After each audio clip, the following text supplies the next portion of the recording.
Allora, siamo qui con Gaetano Pagano al termine della partita.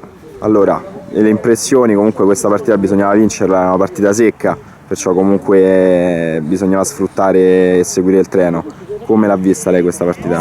Noi siamo partiti che questa era una finale per noi, infatti la era, perché praticamente vincendo questa partita vai direttamente in automatico in A2, quindi per noi era una finale. Sono rimasto un pochettino male sull'arbitraggio, perché sinceramente con un arbitraggio così, mo perché c'è rispetto tra me e tra il Bar Crystal, se conosciamo da un sacco di tempo, infatti ci siamo stretti la mano, però così va a finire che mandano la gente, se trovano due squadre con un attimino di ragazzi alterati un pochettino, va a finire male. Cioè, la Lega dovrebbe prendere provvedimenti che quando ci stanno partite delicate così, dovrebbe mandare un arbitraggio un attimino più alla quale, non così proprio, cioè, vabbè, ma a chi capita prima, giusto quello. Comunque tutto sommato siamo state due belle squadre, è stata una bella partita, siamo arrivati alla fine ai rigori, quindi siamo arrivati all'osso, stavamo a rosicare da entrambe le parti, poi è andata bene a noi, ringraziando Dio, e l'anno prossimo ci andiamo a fare questa Serie A2 lottata fino all'ultimo momento, anche con la vittoria del campionato di Serie B, però siamo arrivati qua proprio all'osso preciso. E perciò comunque ecco, una festa incredibile, perciò come l'omonimo e celebre film di Alberto Sordi, Sì. Il Borgo Rosso, perciò Sì. si sente un po' così. Sì.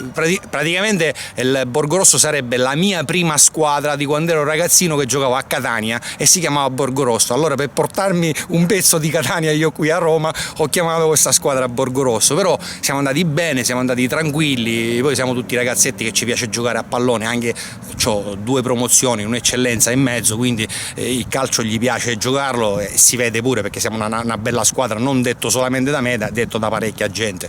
Senta, invece per concludere, la A2 come la vede? Perciò come questo cammino importante? Sarà difficilotta, dovrò rinforzare la squadra abbastanza bene, perché la A2 non è la Serie B, perché nella Serie B trovi la squadra Materasso, la squadra che non si presenta e vinci la partita a tavolino.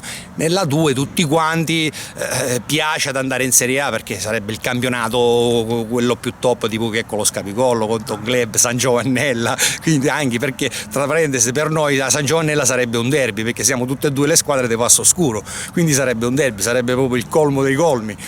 Comunque noi ci andiamo a giocare l'anno prossimo la 2 con tanto di testa e con la speranza di trovare dei giocatori, dei rinforzi abbastanza da portare avanti la squadra che mi porta avanti nel campionato. Perfetto, grazie mille, è stato gentilissimo.